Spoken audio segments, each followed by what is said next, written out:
Hi friends, ఈరోజు మనం old 30 పేపర్కి సంబంధించి సైకాలజీ 30 బిట్స్ అనేది అప్లోడ్ చేయడం అనేది జరుగుతుంది.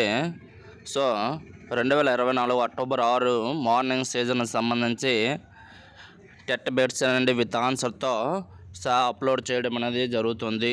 సో డిఎస్ అభ్యర్థులు ఎవరైతే ఉన్నారో తప్పకుండా ఈ 30 బిట్స్ అనేది యూజ్ అవ్వచ్చు. అండ్ మరింత అప్డేట్ కోసం మన యొక్క ఛానల్ని లైక్ చేసి షేర్ చేసి చేయండి. Thank you.